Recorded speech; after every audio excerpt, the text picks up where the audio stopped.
The enemy has done this for many years to make sure either your dreams are confused, he brings weed in wheat, or completely block your dreams through the spirit of lust and anger, or bring a lying spirit to give you a wrong interpretation.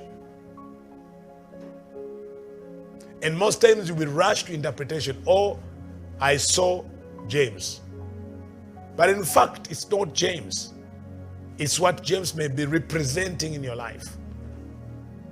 So it's not, do not have, people do literally, direct interpretation. If it's James, then it means James. If it's John, it means John. But it may completely, because the dreams are coded. It's a coded language. It requires to be decoded. It requires the Spirit of the Lord to remove the code. Why is it coded? That it may be hidden to they that steal them.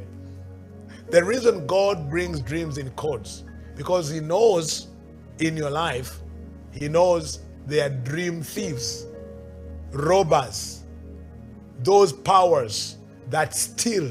Because Satan is not all-knowing. Satan is not, he does not know everything. Most of the things he knows when they are revealed. So he sends his spirit and his to project into people's lives and know what God is doing or what is against them in their dreams.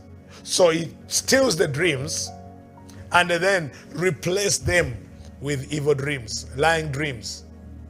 Lying dreams.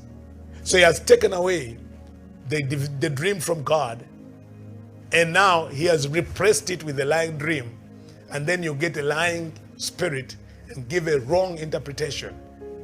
And people say, oh, it was a dream. But wait a minute. If when it came, did you walk according to the word of God? Did you test it with the word of God? Did you test the dream with the word of God? Is it consistent with the word of God? That dream, is it consistent with the word of God? Is it consistent with the season you are in? Is it consistent with a prophetic word over your life? So if it's not, then take it back to the Lord and ask the Lord for clarity before you proclaim it. Never proclaim, never pronounce, never declare what has not been clarified. And then act. What is the witness in you? What is the witness in your spirit? What were you thinking about? Who were you interacting with? What was your fellowship? Because our fellowship determines the frequency through which we dream. If I spend time with liars and mockers, that is the frequency I may tap in. And when I go to sleep, my spirit will remain in that frequency. If I fellowship and have company with the prophets, with the prophetic, that will now determine how I will and where I will focus my dream. So what is your company and what is your fellowship? Who do you listen to? Who do you relate with? Who do you spend your time with? Most of us, in most cases, we fellowship with our TV and all have all these dances and all these movies and all these soaps. And then we don't know that if when you see something, you are getting access, you are giving it access into your dreams also. And what were the moments of your day? What was your fellowship? Were you in worship? Were you in prayer? Were you in fasting? Were you interacting with the prophetic? What did you listen to? Who interacted with you? What is your company? What is your company? Because bad company corrupts good character. What do you fellowship with? What spirit are you fellowshipping with? You know, the reason we take time to be quiet in prayer before we go to sleep It's not a routine, not a culture. That we may offload the negative things that may have added themselves. We don't want to carry them in our dreams. I don't want to carry the negative emotions of the day. I don't want to carry the negativity, the negative energy of the day into my dream realm. That's why I go through prayer and worship and meditating and read the Bible before I take my sleep, so that my dream life may not be interfered with, that I may hear clearly. I train my spirit to read the word, to study the word, to fellowship, to worship, to rejoice. And never ever in my life, and never tried, never do this, never cry yourself to sleep. That's you carrying your dream realm, and sometimes it's irreversible. Never take a sleep when you're mourning.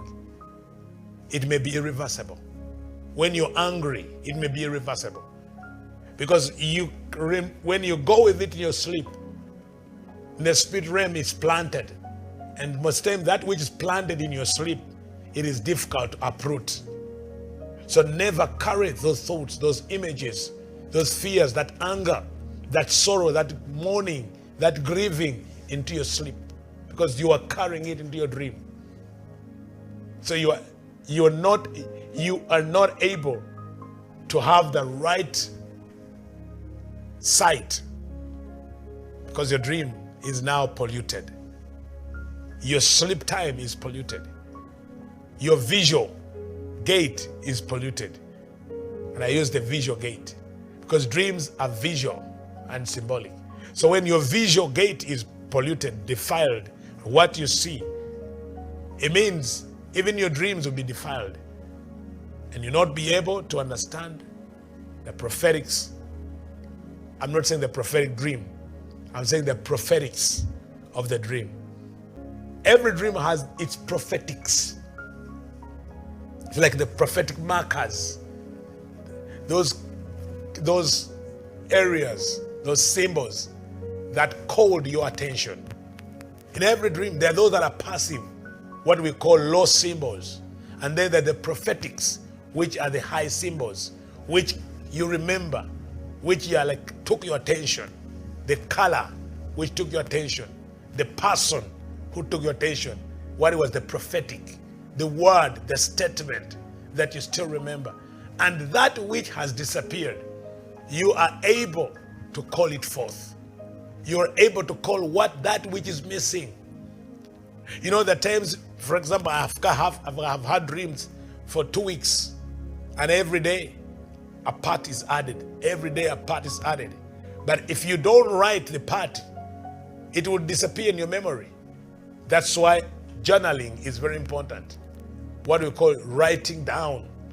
Or if you don't interpret, when a dream comes from God or from wherever, write the symbol and wait and sleep and wait again and wait again. And what I'm seeing in the nation right now, many of you are rising. The volume of dreams is increasing in our days. The revelation, the encounters, the angelic ministration in your dreams are becoming frequent as I speak right now. Not only you're getting open visions, but serialized dreams. You become a high density dreamer. And I see when your sense of dream is being revived. You are winning battles in your dreams. You are healing the sick. You are understanding hidden things. Even they that were hidden to your ancestors are being revealed to you, because now you are limitless. You know, the dream world is limitless, is unlimited. It's like a blank check. A blank check. You open prisons through dreams. You heal the sick and raise the dead. May God deliver you from anything that was programmed in your dreams that the enemy is now pursuing to manifest in your body. Ribakatabasia. What was programmed in the time when you were illiterate, when you were ignorant, when you were blind, and the enemy, the evil one, is pursuing to manifest it physically. let it be rooted out right now.